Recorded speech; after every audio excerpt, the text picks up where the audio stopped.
Hello everyone, welcome to my channel. और आज हम एक नया टॉपिक स्टार्ट करते हैं जो कि बहुत इंटरेस्टिंग है। तो चलिए स्टार्ट करते हैं। विद्युत चुंबकीय विकिरण की कणीय प्रकृति, प्लांक का क्वांटम सिद्धांत। ठीक है, हम इंट्रोडक्शन से स्टार्ट करते हैं।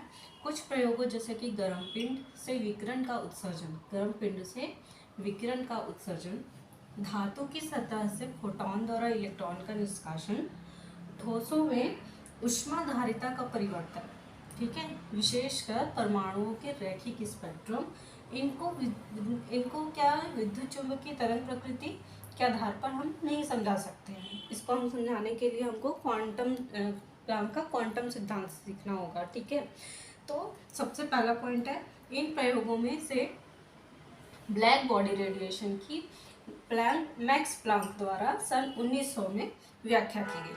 ठीक है, इन प्रयोगों में से ब्लैक बॉडी रेडिएशन को मैक्स प्लांक द्वारा सन 1900 में क्या किया गया, व्याख्या किया गया।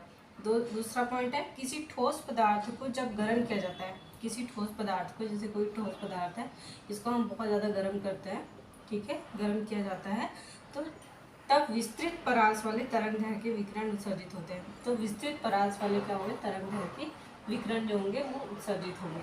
ठीक है, तो ये तो हुआ मैक्स प्लांक का दूसरा पॉइंट। अब हम तीसरा देखेंगे, जब तक आप इसे नोट कर लीजिए।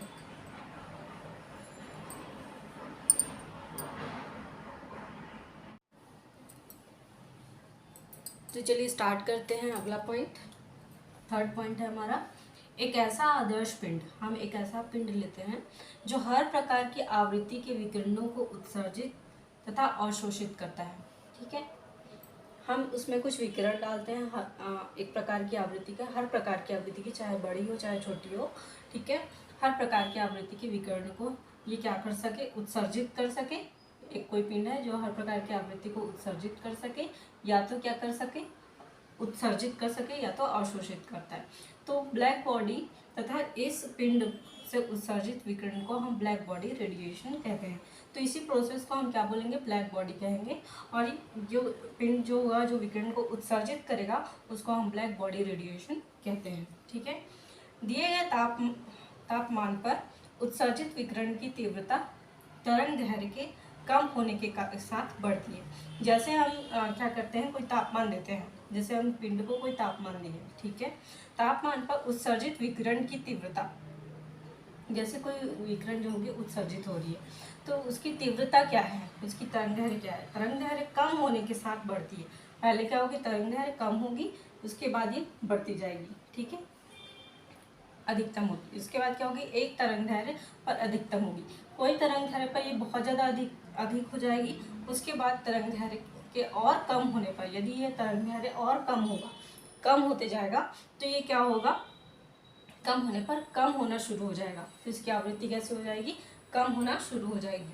उपरोक्त प्रेक्षण की व्याख्या के लिए मैक्स प्लांक ने सुझाया कि परमाणु और अणु केवल विविक्त मात्राओं से ऊर्जा उत्सर्जित करते हैं, ना कि कंटिन्यूअस। जैसे कि मैक्स प्लांक ने क्या व्याख्या की कि जैसे मान लो कोई पिंड है, ठीक है, उसमें कोई मात्रा, कुछ परमाणु या अणु है जो केवल विविक्त मात्रा में ऊर्जा का उत्सर्जन करते हैं। जैसे ये ऊर्जा का उत्सर्जन किया, ठीक है, तो ये केवल एक क्या होगा कि कुछ मात्रा में ही ये उत्सर्जित करेगा, कुछ मात्रा में ही, जैसे ये कुछ मात्रा में ही ये क्या करेगा, ऊर्जा का उत्सर्जन करेगा, ना कि कंटिन्यूअस ही नहीं करेगा, कुछ मात्रा में ही करेगा।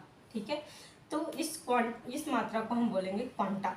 ठीक है, तो यही है मैक्स प्लांक का क्वांटम सिद्धांत। ठीक है, नेक्स्ट पॉइंट हम लिखते हैं, जब तक आप इसे नोट कर लीजिए।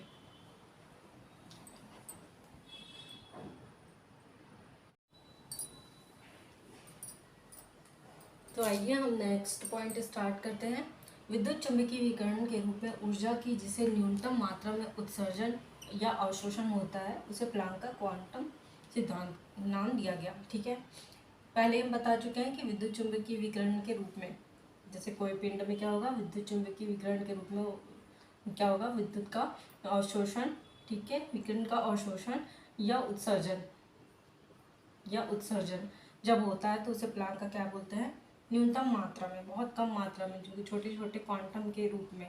ठीक है, जब उत्सर्जन या अवशोषण होता है तो उसे प्लांक का क्या बोलेंगे, क्वांटम नाम दिया गया। विकिरण के एक क्वांटम की ऊर्जा, एक क्वांटम के विकिरण की, जैसे वे विकिरण है, एक क्वांटम की ऊर्जा E, ठीक है, उसकी आवृत्ति कितनी होती है, न्यू के समानुपाती होती है। इसे निम्न समीकरण से हम व्यक्त करते हैं, E = h न्यू, जहाँ क्या होगा, h क्या है, प्लांक स्थिरांक है, जिसका मान क्या होगा 6.62 × 10⁻³ जूल सेकेंड। ठीक है, तो ये था विद्युत चुंबकीय विकिरण के कणी प्रकृति, प्लांक का क्वांटम सिद्धांत। आपको ये वीडियो कैसा लगा, अच्छा लगा होगा तो लाइक शेयर सब्सक्राइब करिए। तब तक के लिए धन्यवाद।